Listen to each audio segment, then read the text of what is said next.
Hi there, welcome to this week's video Derby Watch, the recap version. I'm Mike Watchmaker along with Jay Privman, and this video is a little later than we'd like it to be this week, and that's because we waited to see Honor Code's comeback race in that Wednesday allowance race at Gulfstream Park, and Jay, Honor Code was soundly beaten second in that race by a very nice colt in Social Inclusion. I thought it was a fairly pedestrian comeback race for him, Mike. He obviously needed it. He hadn't run since the Remsen. The winner got loose on the lead. But Honor Code's going to have to run a lot better than that in his next and final prep in order to be able to go on to the Kentucky Derby. I agree. You could see early on the far turn that Honor Code was in deep water, and he's going to have to step it up big time next time out. But now let's move on to the big races from last weekend that impact Derby Watch. And there was definitely a wow race in the San Felipe, and that from the winner California Chrome, who won by the length of the stretch over Midnight Hawk. They're both back on Derby Watch this week, but Midnight Hawk has gone up in odds and California Chrome has been slashed in odds. He was very impressive in the San Felipe. He was. He followed up his big performance in the Cal Cup Derby with his win in the San Felipe, that being against Open Company. And like we said leading up to his race last week, he just had the look of a horse who was getting better at the right time, and he continues to look that way. And he's obviously, along with Candy Boy, one of the top two horses out here in California right now. What about Midnight Hawk, Jay? Can we say anything complimentary to him? He was soundly beaten second in that race. He was. He's a very nice horse, Mike. My instinct going into the race was that he's a miler, and he did nothing to dissuade me from that opinion.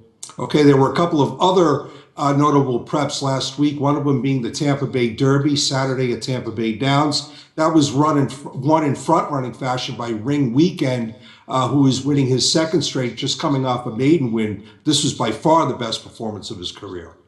He's a vastly improved horse since they gelded him at the end of his two-year-old year. He's now had 3 starts since then. He was second and followed it up with 2 victories, including the race last week in the Tampa Bay Derby. So he's getting good at the right time. I'm not sure of the quality of the horses that he beat, but he's a different horse since he was gelded, that's for sure. Ring Weekend wasn't the only winner last Saturday at Tampa Bay to make it onto Derby Watch this week. The other one was Bobby's Kitten, a very nice turf horse who might try the backdoor route into the Kentucky Derby, trying to win a polytrack prep, that being the Bluegrass in his next start. That is where he's going to be headed for here. He's owned by Ken and Sarah Ramsey. They're always intent on having horses in the Kentucky Derby. And while he might not be a horse that you or I think that highly of as far as a Derby winner, the fact that he's an accomplished horse on grass, he'll be one of, if not the favorites in the Bluegrass, he merited going on the list this week.